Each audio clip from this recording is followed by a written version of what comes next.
À présent, on va rajouter un graphique représentant les données obtenues dans ce tableau croisé dynamique.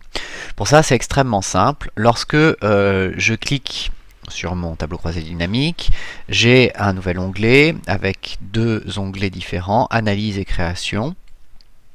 Dans Analyse, ici, je vais trouver Graphique croisé dynamique. Lorsque je clique là-dessus, je vais obtenir donc cette fenêtre contextuelle qui va me permettre donc de choisir le type de graphique que je souhaite créer à partir de mon tableau croisé. Alors ici, je vais plutôt utiliser des courbes. On va cliquer sur OK et il va me générer directement le tableau avec les données obtenues précédemment. Alors, ce graphique, bien entendu, il répond aux mêmes règles que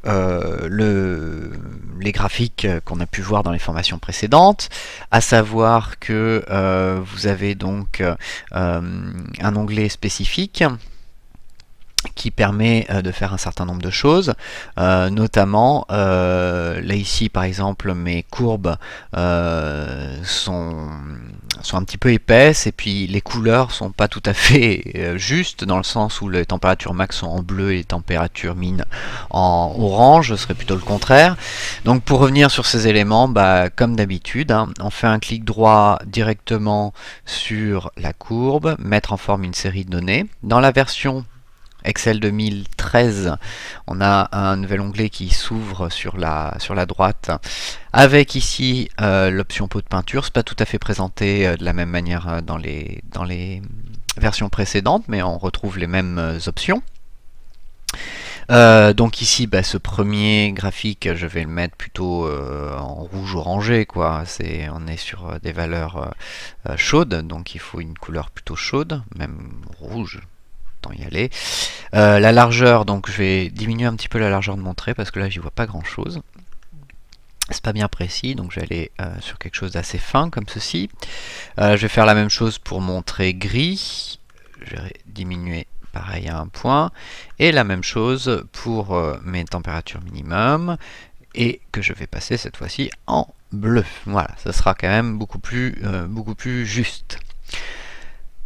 Alors, qu'est-ce que l'on peut voir? On peut voir déjà que notre graphique, on peut l'améliorer tout simplement en lui indiquant que en dessous de 4 degrés, grosso modo, on n'a aucune valeur.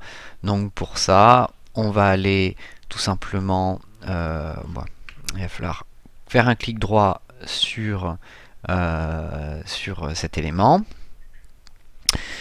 Mise en forme de l'axe. Dans mise en forme de l'axe ici, on va trouver le minimum. Le minimum, on va le mettre à 4 degrés. On pourrait même dire que le maximum est à 19 degrés, a priori. Voilà, ce qui va permettre d'étendre un peu notre courbe, d'y voir un peu plus clair. A priori, même je peux monter, ça doit être 5 degrés. Ouais, c'est pas mal ça. Ok, qu'est-ce que l'on peut voir? On peut voir donc nos différentes valeurs moyennes par année. Donc ça, c'est bien, ça reprend bien nos données du tableau croisé dynamique. On peut voir ici qu'on a une chute totale en 2000, c'est pas noté. Ça, je pense que c'est tout simplement...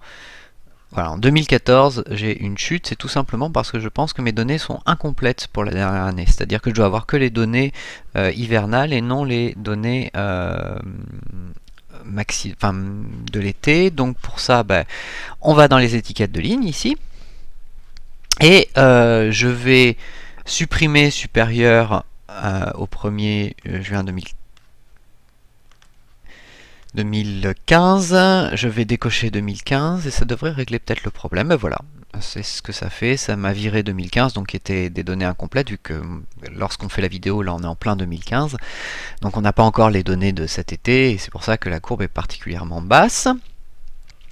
Qu'est-ce que l'on pourrait rajouter? On pourrait rajouter à ce graphique, à partir, lorsque je clique sur le graphique, à partir de l'onglet Création, on pourrait ajouter des éléments graphiques, et notamment quelque chose qui est intéressant ici, c'est la courbe de tendance linéaire.